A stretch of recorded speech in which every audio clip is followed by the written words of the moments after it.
We're not thinking about what's coming at us at all, because most people don't even have an idea that such a thing as white supremacy exists. When it controls everything, if you're black, everything that you're doing, the white supremacists control. Even when you think that you're controlling something. The average black person wakes up in the morning and say, well, I'm going to do this, and I'm going to do that. Well, you're going to do this and you're going to do that on whose terms?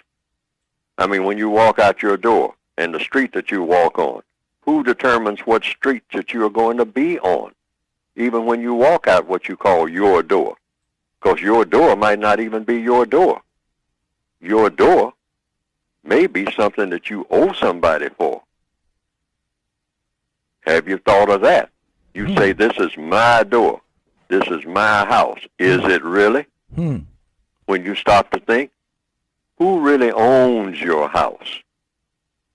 Are you beholden to anybody? I mean, is this a house that you built on the street that you built in the place that you decided it would be? Or was the place already there and somebody told you it might be a good idea for you to go over there and take a look and then move in? Move in on what? On whose terms? On your terms? Not likely. On somebody else's terms. And who is that somebody else, ultimately? Who is it? Have you ever asked? Have you ever thought about it? Do you really control your existence on this planet? The average black person, particularly black males, we got this thing about, physicality. If I take off my shirt and I got big bulging muscles, I mean, somehow that's a cure-all for everything in the world. I'm a black male, and I got strong muscles. I can lift weights, and I can run down the street faster than anybody else and get where I'm going. That somehow makes me a strong black man, and that's all I need. I got these bulging muscles. I'm fit and I'm trim. I love to take my shirt off, particularly, in the summertime and whatnot. I don't want to wear a shirt at all. I take my shirt off so people can see my strong muscles. Okay. And I can lift things. I can go here and I can go there. But have you ever stopped to think about what you can use your muscles for or against? And what's the product? Is this all that you have? Do you have anything else to show for your being on this planet up to now?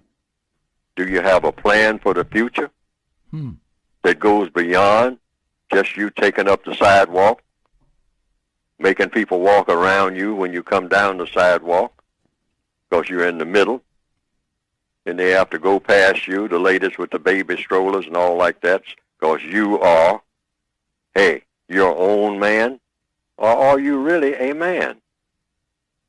Because the people who, when Martin Luther King was assassinated, there were a lot of strong males, strong black males, but I tend to believe they were people who understood their position in the system of white supremacy.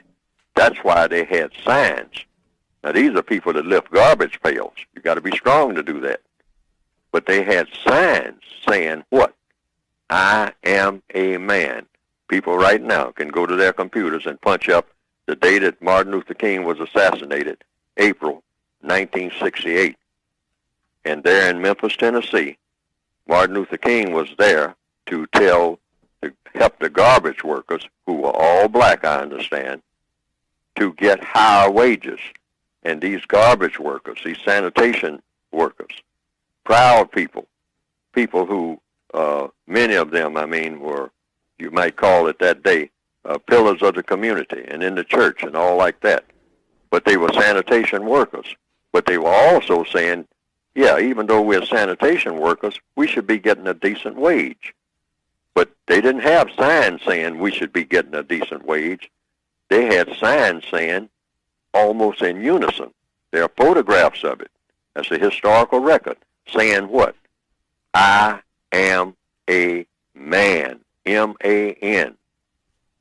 Like Muddy Waters even had a song saying, man, man, Right.